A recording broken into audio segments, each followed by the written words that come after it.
Going to make an opening statement. Yeah, I will, real quick. Good afternoon.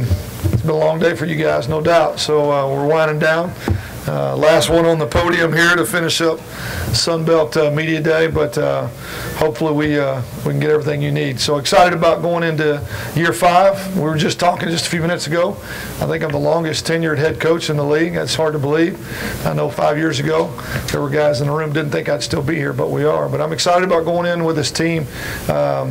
Really. Obviously the preseason rankings have come out and there's a lot of excitement around our squad, but, just for me personally, just 5 years into it, some stability starting to set in, and guys that we've recruited and watched grow up over a 4 and 5 year period. I think it's our most athletic team, one of our most experienced team going in, and just excited about what they have the potential to do. Our standards never change. We always expect we need to find a way to win a conference title now. Obviously, the media and the other coaches in the league look to us as the favorite for that, but we've got a long road ahead.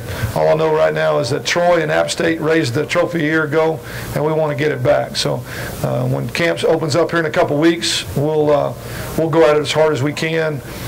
Fortunately, with some veteran players that I think have had a great offseason, and we'll do our best to go out and see if we can make it 6 out of 8 years. Got a few holes that we need to fill that we know are concerns, and those will be kind of the focal point of fall camp. Where we do have a lot of experience, we're going to lean on those guys in terms of a quarterback, skilled players on the offensive line, with the exception of right tackle. Right tackle right now would probably be our biggest question mark on the offensive side of the ball. We're going to lean on a heavy defensive line, what I think is going to be the best in the league. A lot of experience at safety. We got Justin Clifton here with us today, who's doing a great job leading. Corner and middle linebacker will be our biggest question marks there, and so fall camp's going to be built around trying to find those guys to fill in those gaps and kind of solidify both sides of the ball and put our best team on the field when SEMO comes in. So again, excited about it, and the potential for a great season, schedule that really matches up and fits well for us, the ability to open it up at home with a building project that's going on. Just really fun to watch, so it should make for an exciting home opener against SEMO on September 1st. With that, I'll answer any questions that you got. I was going to say, you got the quarterback Hanson there with you as well. How nice is it to have him back for another year? Well, anytime you go into a season with a senior quarterback, veteran guy, it's good, comforting as an offensive guy, obviously, in the meeting room with him, but to also have come off the kind of season that he had a year ago. He's prepared the right way. I thought he had a really, really good spring. We really focused on taking the next step. Going from running the offense to truly making great decisions as a quarterback and maturing as a quarterback, and I thought he made some big strides. He threw 1 interception in 15 practices, and that was the biggest step for us to truly control the ball, protect the football. And he'll go into this season in as good a shape as he's ever been, and I think mentally his approach to the game is better than it's ever been. So that along with the weapons that we got, I feel good about what we have offensively. Coach, go ahead in the back real quick. Sorry, Coach. In the state, it's a little strange. I know as you touched on a little bit, A-State used to have a new coach every single year, and now every other D1 school in the state has a first-year head coach, except for he's kind of being not the old man on the block. But what's that like? You just called me an old man. Okay, all right, that's okay. Man, it's just good. The comfort level of just building, kind of our culture, what we want going into year 5. All these guys on our roster at this point were guys that we brought in. We've made them all ours anyway, but we've been to every one of these guys' homes. We've met every family. Some of these guys have been with us for the full 5 years, and so that's where just the relationships are at a point that you just can't trade off bringing in a guy for year 1 or 2. To spend 4 and 5 years with a guy, that's where you truly create some great relationships. And so it was what was needed. I told guys when I took the job 5 years ago to expect us to be around for a while, and we have been. And I think there's no coincidence that you see us putting on the field what should be our most athletic team. We're starting to stabilize it as well. The roster looks better, deeper than it's looked, and that's because we've stayed around and the staff has worked together to do that. It's okay being the old man in the state. Hey Blake, Adam Hunsucker with the Monroe News Star. Being picked to win this conference is kind of old hat for you guys. It seems like it's every year, every other year this happens. But you alluded to the schedule you guys are fortunate to have this year, plus what you got coming back. This is kind of shaping up to be, one of those years where you guys push for that New Year's Day spot. Have you addressed any of that with your team? We've talked about it. I mean, it's the standard. It's the goal. When we stepped on campus 5 years ago, we talked about, the standard is to win conference titles every year. We've won 2 of those, which is really just carrying over tradition that was built there before I got there. I just carried on what was already being done. But we started talking beyond that. I'm not sure that most of the guys in our meeting room had really ever thought beyond that. Just let's win a conference title and let's get to a bowl game. And very quickly we started building in, we got to think beyond that. And we started talking about building a monster program and thinking beyond just the Sun Belt. And we find ourselves 5 years into it where we have a schedule that's set up for us to be able to have that kind of conversation. We're getting the attention preseason from people outside of our league. We've always, I think, got good respect within the league, but now with outside of the league, people are starting to look our way. Now we got to go out and produce. We've got some good cross-conference line games that will allow us to compete against other good group of 5 leagues. Obviously, we've got a game that everybody will notice when we play Alabama, but if we can do what we're supposed to do, what we're capable of doing, then the next step is to find a way to play in January. This would be a great year to get that done. You've mentioned, I remember last year you were talking about the beginnings, how fast you could get into comfort with the players, and you spoke to some of the turnovers and just how quickly they can get there. You talked about the completeness of the team. Is that a different feeling you have going to this, and how are you addressing those things to try and start quickly and be cohesive at the start? Yeah, this is a lot different team than a year ago. A lot more maturity, a lot more experience, and we still have some holes, as you do on any team, to fill. But this time last year, we added 42 new guys to our roster. Between transfer players, guys that had sit out a year, the attrition of both graduation and injury, we had to overhaul half our roster. And this year, we're able to retain more guys and still build a good class, but we got more veterans coming back that played a year ago. So we're only having to plug in a handful, and just the leadership aspect and the culture that we've got and the expectations of what just inside the locker room alone are at an all-time high. And it's just a different team than we were looking at a year ago. We really didn't know what we had. We knew we were talented physically, but we did not know just what kind of leadership roles guys were going to take on, and it hurt us throughout the course of the year. We lost some games that physically we should have been able to win, and it was just immaturity, lack of leadership, and some undisciplined play. And I think we've had the entire offseason and summer to really grow from that and move to the next step. We go into this with a good senior leadership group of guys, and I think it allows us now to take the next step, and hopefully that is to find a way to win a conference title. And at the end of the year, we want to represent the group of 5, and those are huge aspirations and huge goals. But the guys in our building, that's why they chose to come there, and that's what they expect. And then we're just going to go to work, try to get it done. Coach Chris Hutchison, KAIT, you mentioned building a monster. What is it like sitting in your office every day and you're seeing the north end zone, the expansion just grow day by day? Yeah, the excitement, it's hard to really explain. You bounce around different schools throughout the course of your career. You hear people talk about what we want to do. If we're able to get this done, we're projecting to do this. I mean, since day one that I've been on campus, there's never been a day that I've been on campus in 5 years that there has not been a project underway. And I just don't know how many people get that luxury. Terry and Chuck and the board have, everything they told me they would do, they've done it and more. And so the recruiting momentum and just the excitement for your players to see that these people care and that they're willing to give us everything we need to go out and contend and be successful. So it just energizes you, and we want our guys to have their very best, and we're very close to having that. We're in the final phases of having some of the best resources available to us in the country at our level, and it'll be a fan experience really unique and unlike any other when the North End Zone project is completely finished. This morning, Carl Benson was talking about a lot of the rivalries that were coming up and how they wanted, Louisiana, some other schools to play. Kind of in the future, you guys have Memphis open up for about 4 years, and just some of the money that comes from CFP that allows you to not have to play multiple money games. Has that helped you out with scheduling and trying to open up some things and possibly open up with like Memphis? Well, our formula has always been the same. It's just taken a little while to get to that. When we sit down, Terry and I talked just in the beginning stages of this job. We've always wanted to play a quality Power 5 opponent. Obviously, we're going to be very careful about how we choose that. We've got Alabama this year, Georgia, Michigan in the next couple of years down the road. We want 2 Group of 5 conference opponents. We want to cross conference lines, preferably down in our footprint. We got an opportunity. Tulsa's in our footprint. We've got Memphis coming up on a 4-game schedule. Those are the kind of games that we want. Those are conferences that we need to compete with. We need to find a way to win those games outside of our league. Every time the Sun Belt wins one of those non-conference games, it shows the quality of play that we have. And then we're going to carry one FCS opponent. That's pretty typical. We've played both UCA. We've played Pine Bluff.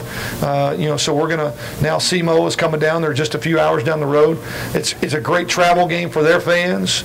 It's people and young men and programs that our fans are familiar with. And so I think it's a great formula, and you're starting to see that as you look at our next 3 or 4 years out. That's what you're going to see. That's the blueprint, and now we got to go and produce within that schedule. It gives us an opportunity to do that.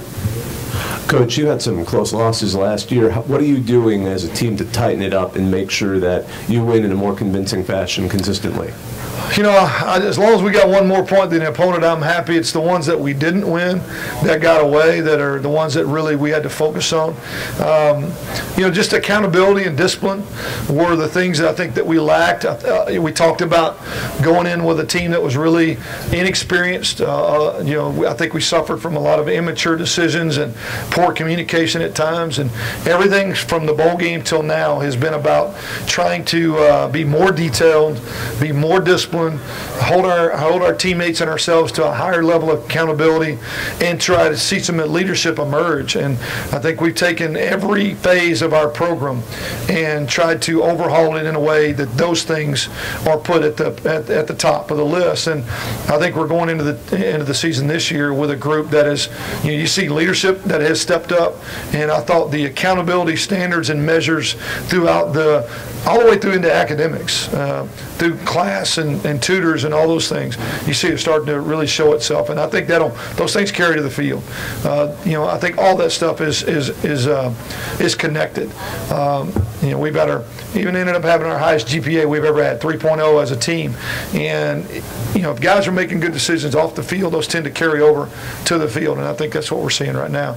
Those, I think, will help us win some of those close games, and those will maybe help us avoid some of the decisions and mistakes that we made that were self-inflicted a year ago. Looking at the preseason poll in the West, it's got you at the top and then ULM right below you, and you guys played a barn burner last year. Yeah. Monroe. I covered that game. What are your thoughts on what they have coming in this year and the job that Matt Viator's done rebuilding that program? I think he's done a great job. Obviously it shows on the field. You can see that the guys believe in what they're trying to do. To me, that's a great sign. The effort level that the team plays with, just the energy level you get from the sideline, you can tell they like what they're doing and they like who they're doing it for. That game was, whoever had it last. We ran out of time. We didn't run out of points. We ran out of time. They've got a lot of guys returning, as do we. It obviously is one of those games that has a chance to be another exciting game. The type of offenses that we both run, both with quarterbacks that can deliver the ball and tons of weapons. So I'm hoping that our defense, and Joe would tell you, hoping to have a better plan against them this year and try to slow them down. I'm sure Coach Collins thinks the same thing about us, but I'm glad we got him at home. But it'll definitely be a challenge to get a win against those guys, because they have the talent to give you all kind of problems. Coach, going back, you mentioned year 5 at Arkansas State. Was there a moment, maybe that first season, where it was kind of a welcome to being a college football head coach kind of moment? Was there a moment like that? I think those moments happen all the time.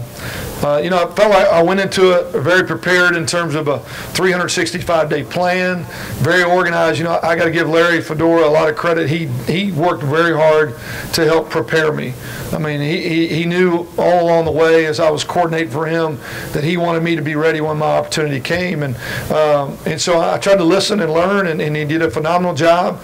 But it was the things that weren't on your schedule, the things that you couldn't schedule. It was that knock on the door or that phone call late at night. Those were the things, and I think those still happen. Hopefully, I'm dealing with them better now than I did 5 years ago.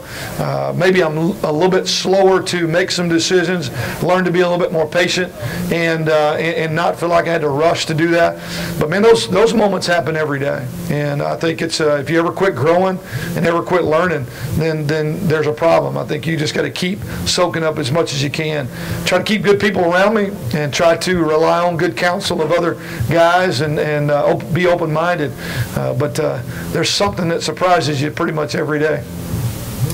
Coach, I realize you got a 12-game schedule ahead of you, but is there a game maybe on this season or last season that you look and sort of circle? I know in the past it may have been Lafayette, obviously the battle with Troy last year. Is there any particular rival that you look at and you know your team is going to be extra fired up for each year? Well, I think what you find is we've obviously created a conference rivalry with Lafayette. That's not going to go away. I know they got a new coach, but I mean he'll walk right in and pick up where other coaches have been, and that's been a competitive rivalry. Obviously, we don't have a local rival game. It's it's really just become out of respect. I can see the App State game coming in. Our guys know, App State had a share of the title the last 2 years. We lost out on that title a year ago, so I can see that. But honestly, the league, the Sun Belt's better than it's ever been, and I think the challenge is being at your best every week and not having a big drop off. You may not always play your best game, but your bad game's got to be good enough to win in a conference that is solid from top to bottom.